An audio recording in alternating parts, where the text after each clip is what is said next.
Hi everybody. So for today's episode, I've already invited this school before. I think way back in 2020. He was one of the first schools I featured here in our YouTube channel.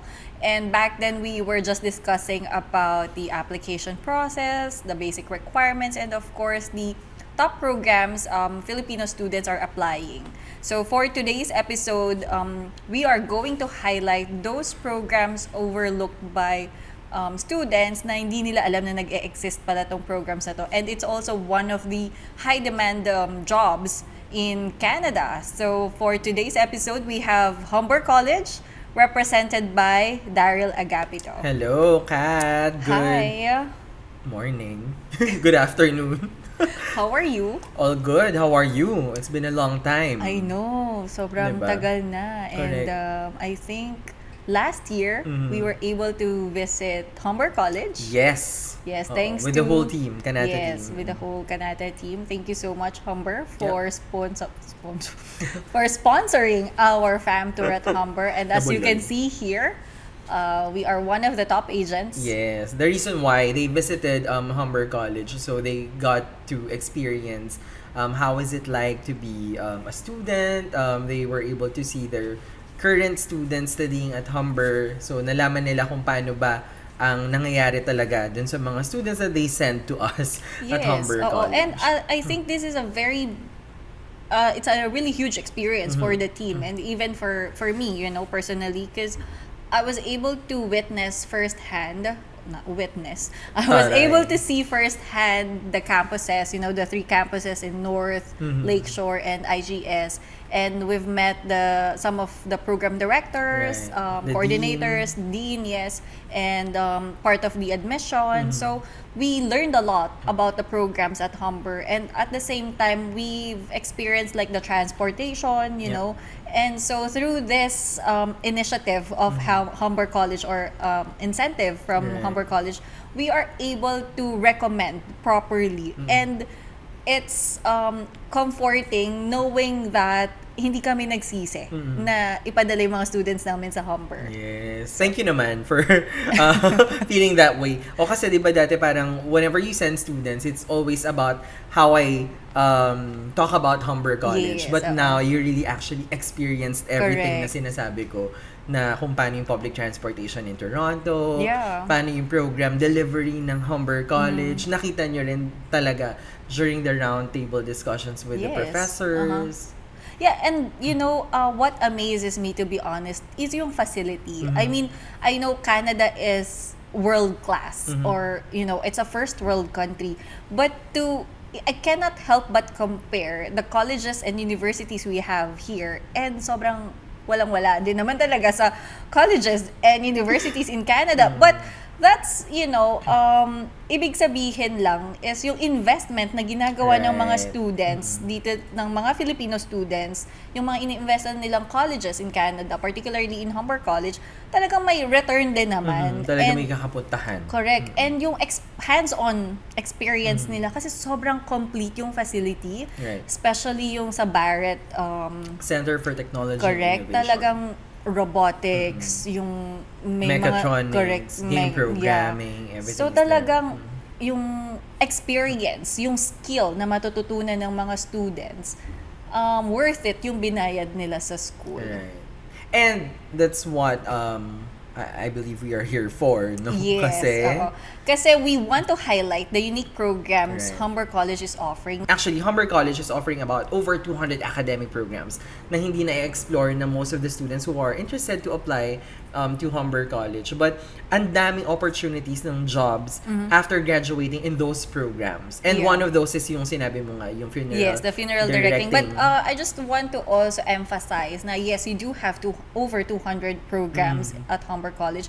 But ito kasi yung mga na-highlight nating programs specifically targeted for mature professionals, yung may experience na. Yeah. So, can you also mention like you do have programs for K-12 graduates or yung naghahanap ng Oo. possibly called bachelor's degree, di ba? Yeah, I think in the past, ngayon medyo nag-evolve na ang Philippines, but in the past, yung mga grade 12 students, they're not keen on studying in a college, and Humber is a college kasi, kaya medyo reluctant sila to apply. But now, they are already realizing na meron din pala mga programs that are really fit for what they want to do Yeah. after graduation. So we have certificate programs na 1 year, diploma na 2 years, advanced diploma na 3 years, bachelor's na 4 years, and all of the grade 12 graduates pwedeng directly Mag-apply, yep. mag-apply to those programs, not needing to attend any preparatory programs anymore.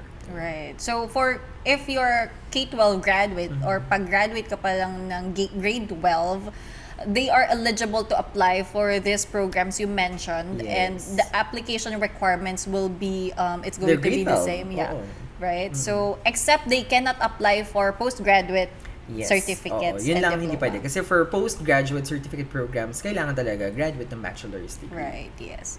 Okay, so going back to dun sa unique programs, I wanted to really highlight the funeral directing, embalming, and non-embalming. Kasi I believe you have a Filipino student, yun lagi mong fini-feature during your webinars, yes. na she took this program. Funeral directing. Yeah, and I think we visited yung laboratory din for this program. So, sino yung target market for this? So, syempre, di ba parang sa atin sa Philippines, parang pag sinabing funeral directing, parang, hala, bakit naman yun yung aaralin ko, Yes, di ba? oo. Kasi may stigma na correct. ano. We have 2 programs for funeral directing. We have funeral directing embalming and funeral directing non-embalming. Non-embalming is not actually offered to international students. So, we focus on the embalming Embalming, one. yeah. Talaga embalsamador. Uh-huh. Diba?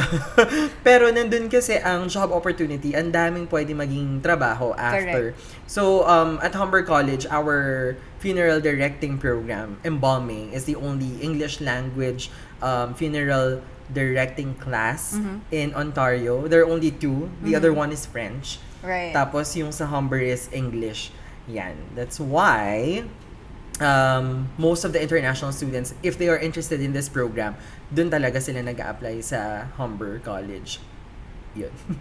I see. So, funeral directing, embalming program, ito talaga siguro yung mga may-ari ng funeraria. Yes. Diba? Requirement then for, well, grade 12 students can actually apply. Can But still apply. kailangan kasi nila ng at least a work experience in funeral home, or a volunteer work, or an observation work.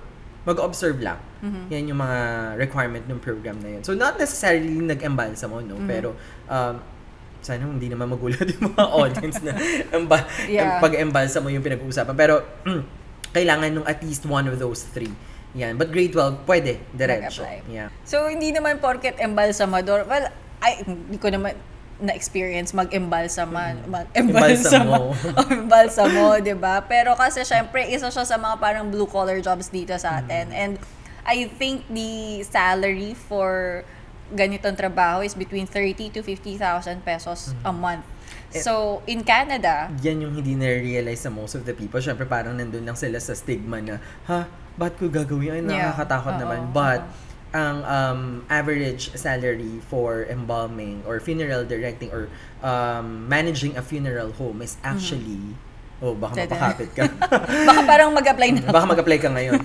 $38 per hour. per hour. Per hour yun. Oo. And minsan, ayan nga, based on statistics, umaabot pa yan ng hanggang 39 $39. dollars per Wow. hour. So, $39 per Laki hour. ng $1 difference, no? Oh, $1 is 40 pesos. Correct. That's per hour. Oo. So, kung in a day, 40 times 8. 8. Oh, Nasa times 320. 4 weeks, napakompute ka, di ba? Correct. So, kung yung $38 per hour, kayo na po yung bahalang mag-compute. Pwede natin computein kung kailangan But nila. for this funeral directing, how long is the program? The funeral directing is actually 5 semesters program. Just like what I always mention during our webinars, Humber College is a polytechnic school. Right. I don't think nagmamatter in most of the Filipinos, but being a polytechnic school, we deliver programs in combination of theoretical and hands-on learning. Right. We really ensure that your students who will be studying at Humber will be getting the experience that they need while they are studying. And this program actually would require them to have field placement after the semester 2. Between semester 2 and semester 3. Hindi sila makaka-semester 3 without doing field placement. Paid. Oh, wow. Field placement. Nice. And that is, eto yung another confusion for most of the students. Pag co-op, it's still different from your part-time job as an international student. So if you are working in a different company or avenue, yung co-op mo, iba pa yun. And with this program, paid yung magiging co-op mo between semester 2 and semester 3. Yeah. So talagang ang field placement, it's mandatory for them to Mandatory. They need to work in a funeral home supervised by a manager, an owner, for them to be able to proceed to semester 3. And then, dun nila matatapos yung 3, 4, and 5th semester nila. I see. Well, still, very lucrative. At the same time, ang ganda ng opportunities and yung potential earnings ng international student. Now, let's go to our next unique program. Well, not really unique, but something that other international students or potential students na they might consider, especially very rampant itong klaseng job ngayon, 'di ba? Yung mga financial planners natin, naalokan ka na ba? So, we have financial planning. So we have insurance management, property and casualty, and financial planning. So yun yung lagi ko ding feature during my webinars. I don't think nanonotice ng mga students who are applying kasi nga lagi nga silang global business management, early childhood education. But in reality, here in the Philippines, ang dami nating kilalang nasa insurance. Tama. Insurance, yes. And in Canada, not just in Canada, but in the whole world, ang daming risks. Right. Kaya ang laki din ng opportunity in insurance management. But sa atin kasi mga Filipinos, ang iniisip palagi, kapag yun yung program, parang, magbebenta ako ng insurance. So, That's part of it, may sales. Pero, component, yes. Correct. Definitely. Pero hindi lang yun ang pwedeng gawin after graduation. Actually, yun. So, when we say financial planning, is it really wealth management? Yun yung mga matututunan nila? Are they going to get some certifications? You know, I mean, primarily, the job for a financial planner is to sell. Diba? Yun yung connotation ng dito, insurance agents to sell insurance, which is, well, it's a good investment ang insurance kasi it secures people, you know.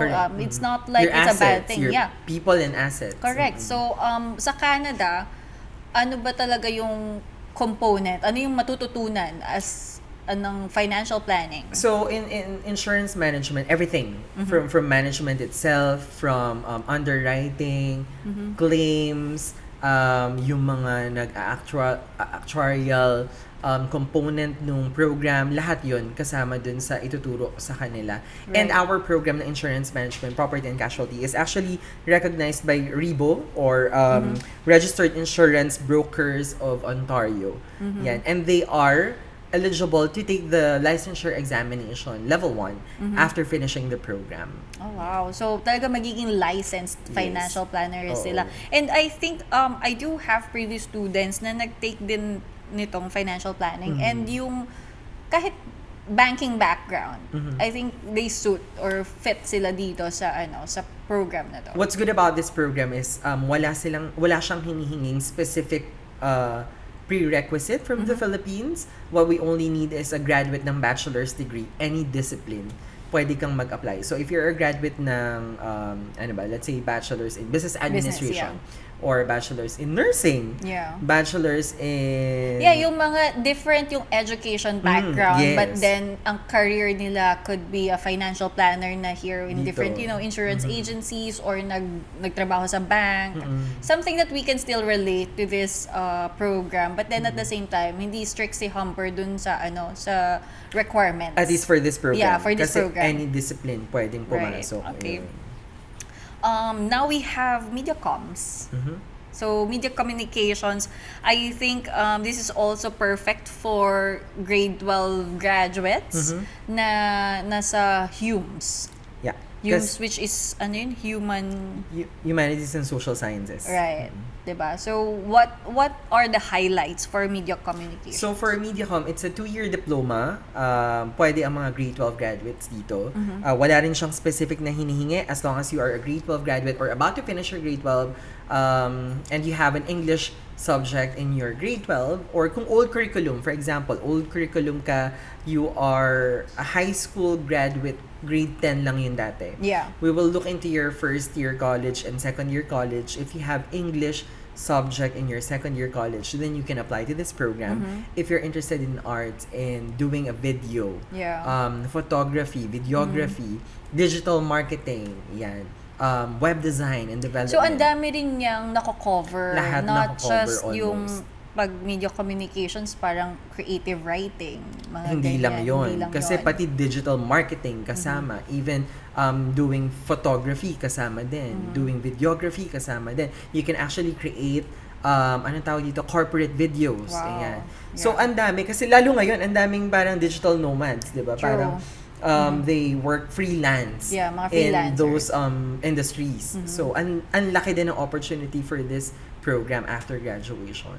So, ang dami palang kino-cover ng media communication. So, madami ring possible job opportunities. Yes, absolutely. Right? So, pwede silang magtrabaho in PR agency, marketing agency, Yeah. social media Social agency. media, Yeah. So, lahat, even dito siguro sa Kanata, baka pwede silang magtrabaho for you after finishing media communications. Why diba? not? Kasi syempre, it's perfect for those who wants to work from home, na talagang sa laptop lang sila nagtatrabaho. Talagang purely, it's an upgrading of skills, definitely, when you take this media communications. Right.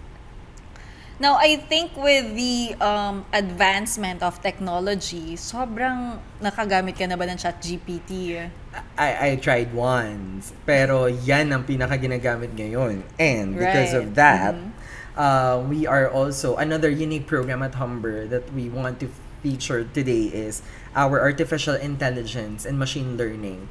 So, syempre, hindi lahat ng prospect students would be aware na meron na palang ganong ino-offer na program. Correct, yes. Not until siguro in-offer ni Kanata no, sa student. But yeah, we have artificial intelligence and machine learning na quite new. Parang the first cohort of our AI students was last year, 2023. Bago lang. Yeah, very new, very new. Yeah, but that's, what I appreciate, at least with Humber College, is you are, yung nakikisabay kayo sa trend, and at the same time, yung demand nung community or nung country for this specific program, And I think yan pa yung isang dapat din hina-highlight natin during our webinars. Well, I usually do na as a public college, that's what we actually do. We deliver programs that are needed in the community where we are located. So kung ano yung like for example, for Humber College, we are located in Toronto, and most of the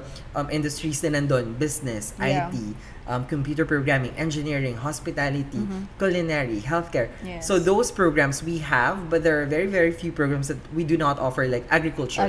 Kasi hindi naman yun ang industry in Toronto area. Yeah, So that's correct. one thing that we deliver is artificial intelligence. Kasi yun na rin ang, well, naririnig naman na natin, nakikita na natin sa news na in the future, this is the future. It is going to be AI. Yes, Yeah. definitely. And it's good na, syempre, like, for example, tayo.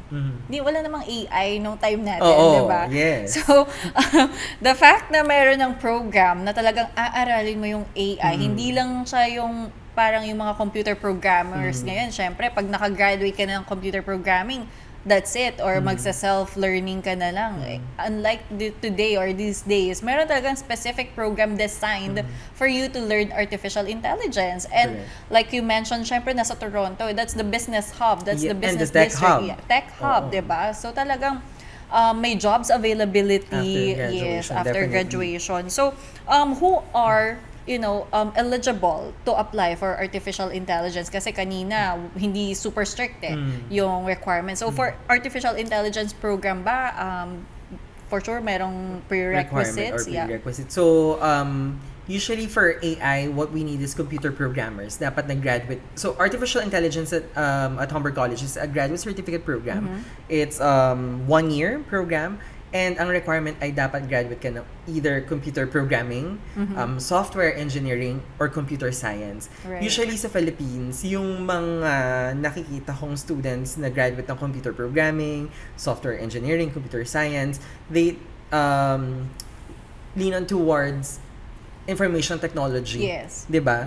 Pero yun kasi yung popular, yun yung lagi nilang nakikita Naririnig. across the website, yan. Naririnig sa other students, sa mga counselors, but hindi nila na-realize na as a computer programmer pala pwedeng AI. And that's a future, 'di ba? Pwede sila magkaroon ng job opportunity after. So yun yung mga students that we are looking into to apply at Humber College for this program. Kailangan may programming background, software engineering, and computer science. Yeah, and itong programs na to, I mean, yung background na yon, kadalasan yun din naman ang kinukuha dito sa Philippines, di ba? Correct. Maraming kumukuha niyan. But I want to ask specifically for this program, how much is the tuition fee?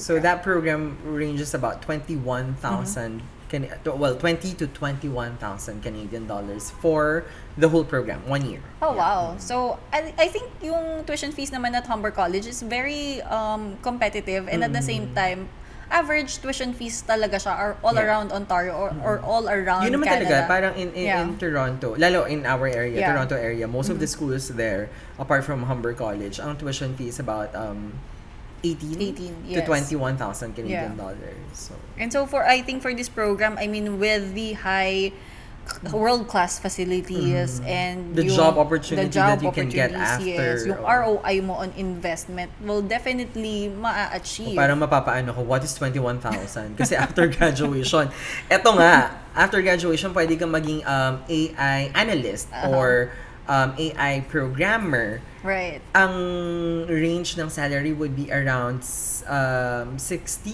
to $70 per hour. Wow. Imagine. Diba? So, ano yung, so, diba? wait Talagang lang. Gusto ko itong computed. So, 60 times... Wait. Kuha tayo ng $60 dollars. Doon na tayo sa mababa. 60 times 40. 60 times 40. That's 2,400. 2,400 per hour.